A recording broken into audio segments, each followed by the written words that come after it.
नारायण नारायण। हे प्रभु, हे जगन्नाथ, मथुरा गांव में असुरों का निवास और धर्म का ध्वंस हो रहा है। कंस नामक असुर धर्म का विनाश कर रहा है। प्रजा त्रस्त है।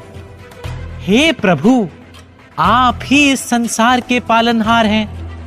आप ही इस दुख को दूर कर सकते हैं। कंस के अत्याचारों से देवलोक तक दहशत फैल गई थी। देवता बार बार युद्ध के लिए तैयार होते, लेकिन कंस इतना शक्तिशाली था कि वे उसका सामना नहीं कर पाते थे। ये ऐसा एक नरेश है, दया न जिसमें लेश है, मनुष्यता न शेष है, अहम है राग द्वेष है। अनिष्टकारी निर्दयी निशंस है, ये कंस है, ये छल कपट का दंश है।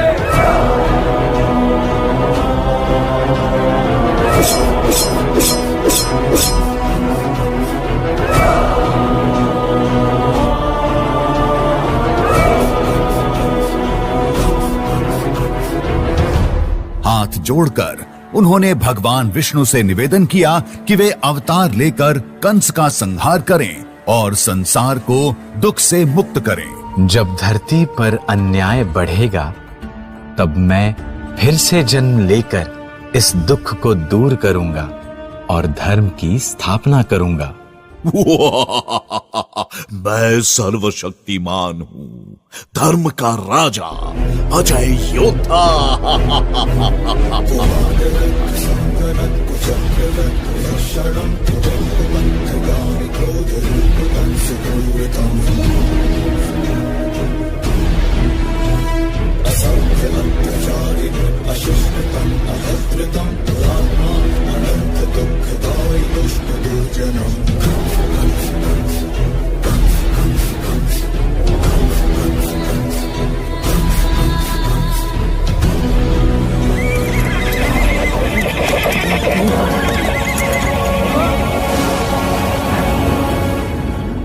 मूर्ख कंस, जिसे तू अपने हाथों से विदा कर रहा है, उसी देवकी का 8वां पुत्र तेरा काल होगा। नहीं नहीं, ऐसा नहीं हो सकता। सिपाहियों, देवकी और वासुदेव को तुरंत जेल में डाल दो। यह सुनकर कंस का रंग उड़ गया। वह रात दिन भयभीत रहने लगा। उसने देवकी और वासुदेव को कारागार में डाल दिया और उनके हर बच्चे को मार डालने का आदेश दिया। उसने देवकी और उसके पति वासुदेव को बंदी बना लिया। कंस ने सोचा कि अगर वह देवकी के सभी बच्चों को मार डालेगा तो वह सुरक्षित रह जाएगा। मथुरा की धरा पर एक रात चंद्रमा की चांदनी में देवकी ने एक दिव्य शिशु को जन्म दिया।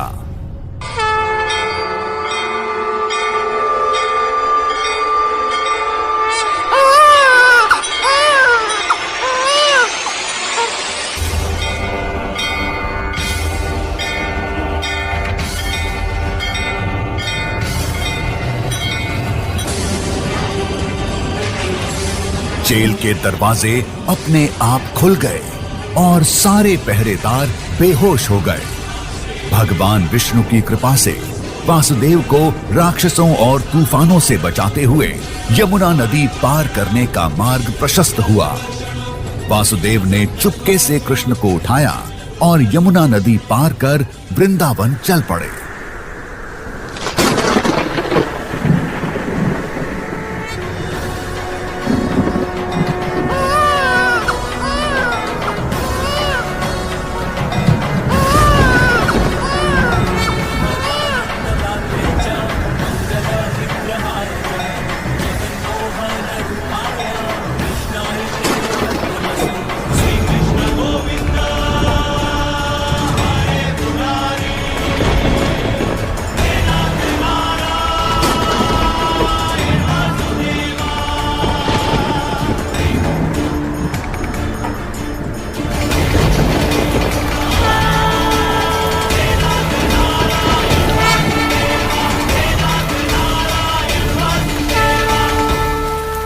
गोकुल पहुंचने पर वासुदेव ने यशोदा और नंद के घर जाकर अपने नवजात शिशु कृष्ण को उन्हें सौंप दिया और इस तरह कृष्ण गोकुल में सुरक्षित रहे और बचपन से ही कन्हैया लाल कहलाने लगे।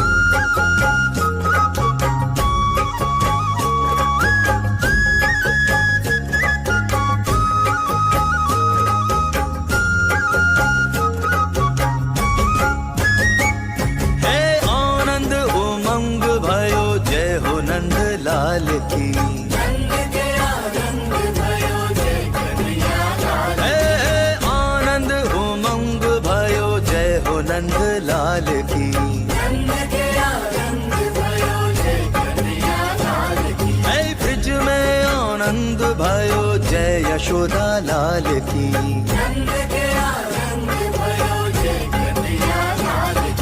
जय हो नंद लाल की जय यशोदा लाल की हे आनंद उमंग भयो जय हो नंद लाल की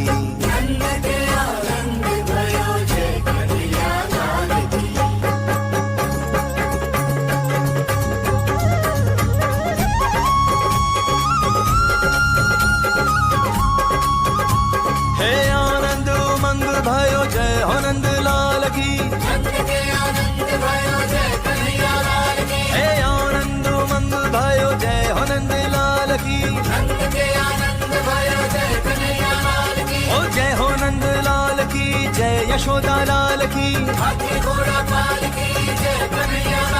हे ब्रज में आनंद भयो जय यशोदा लाल की हे ब्रज में आनंद भयो जय यशोदा लाल की ब्रज में आनंद भयो जय यशोदा लाल की जय हो नंद लाल की जय यशोदा लाल की आनंद उमंग भयो जय हो नंद लाल की हे ब्रज में आनंद भयो जय यशोदा लाल की बोलिए जय श्री कृष्ण कन्हैया लाल की। वहां यशोदा और नंद ने कृष्ण को अपने पुत्र की तरह पाल पोस कर बड़ा किया। कृष्ण माखन चोर के नाम से जाने जाते थे। अपने मित्रों के संग गोपियों के पानी के घड़े तोड़ देते, कभी मटकी तोड़ माखन चुरा लेते, कई बार तो ऊंची टंगी हुई मटकी भी अपने साथियों के साथ तोड़ देते।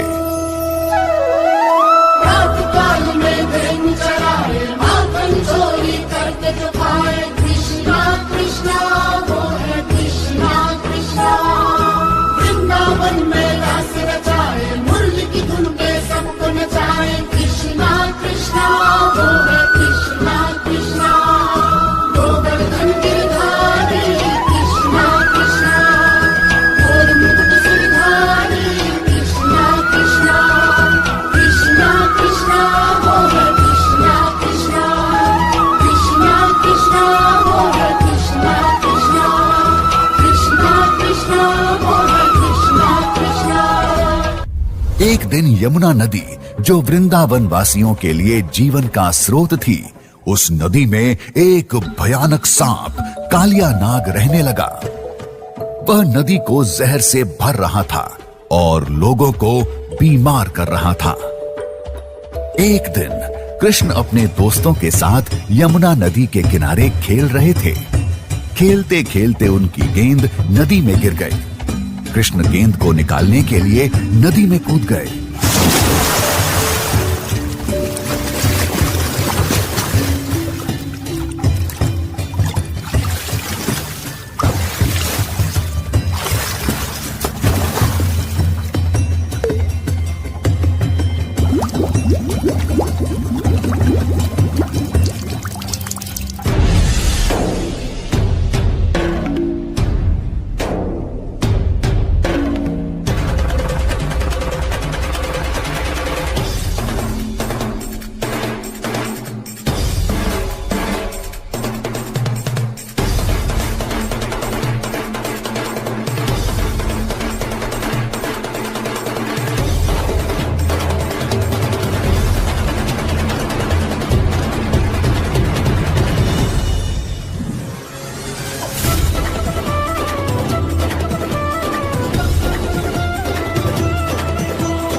कालिया नाग ने कृष्ण से क्षमा मांगी और यमुना नदी को छोड़ दिया।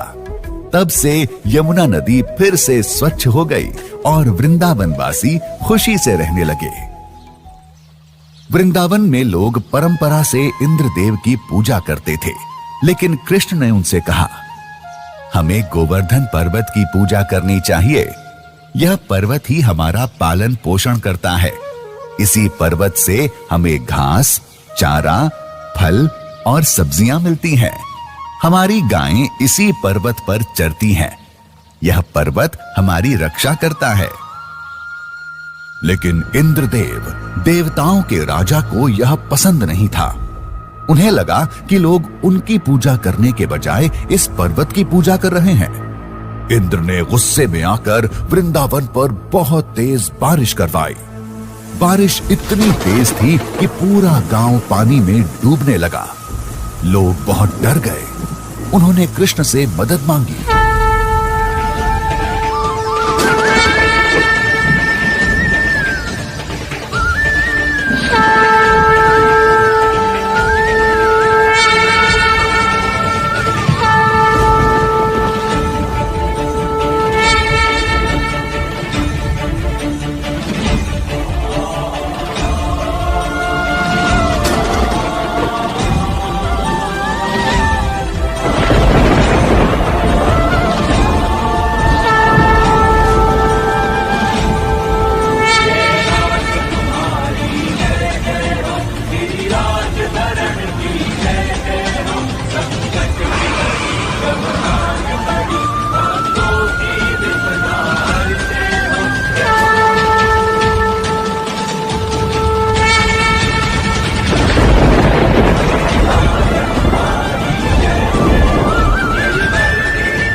दिन तक कृष्ण ने गोवर्धन पर्वत को अपनी उंगली पर उठाकर रखा।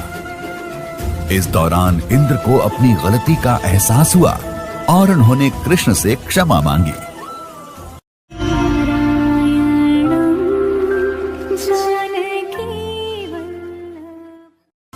वृंदावन प्रेम और भक्ति का एक पवित्र स्थान। यहाँ राधा और कृष्ण की अमर प्रेम कहानी ने सदियों से लोगों को मंत्रमुग्ध किया है। एक रात चांदनी की रोशनी में राधा और गोपियां तालाब के किनारे बैठी हुई थीं। तभी कृष्ण अपनी मधुर बांसुरी बजाते हुए आए। परम प्रेम में राधिका कृष्णा परम उल्लास, मधुर मिलन के क्षण रचे कण कण में महारास।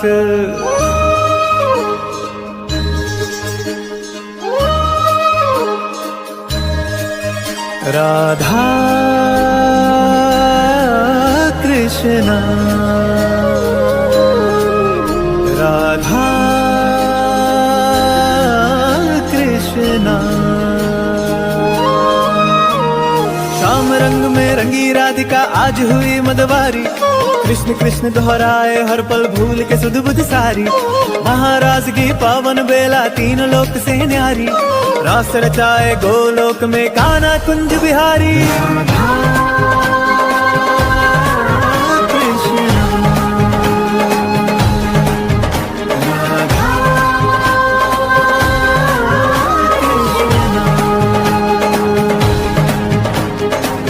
रास लीला प्रेम और भक्ति का एक अद्भुत मिलन है।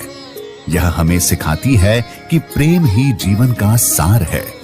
यह हमें यह भी बताती है कि भगवान हमारे भीतर ही रहते हैं। एक बार मथुरा में एक भव्य उत्सव का आयोजन किया गया। कंस ने कृष्ण को इस उत्सव में आमंत्रित किया था ताकि वह उन्हें मार सके। कृष्ण और बलराम को मथुरा लाया गया। उत्सव के दौरान कंस ने कृष्ण को कई चुनौतियों से पार पाने के लिए कहा। उसने कृष्ण पर मदिरा के नशे में एक हाथी को छोड़ा, लेकिन कृष्ण ने आसानी से हाथी को काबू में कर लिया। फिर उसने कृष्ण को एक कुश्ती के लिए चुनौती दी, लेकिन कृष्ण ने उसके सभी पहलवानों को हरा दिया। जब कंस ने देखा कि कृष्ण बहुत शक्तिशाली हैं, तो वह स्वयं कृष्ण से लड़ने के लिए आया।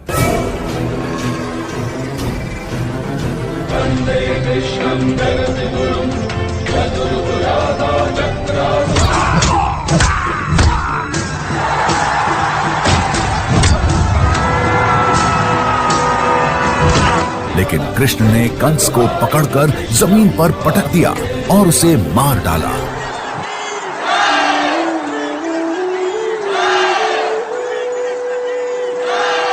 इस तरह कृष्ण ने कंस का अंत कर दिया और मथुरा को उसके अत्याचार से मुक्त कराया।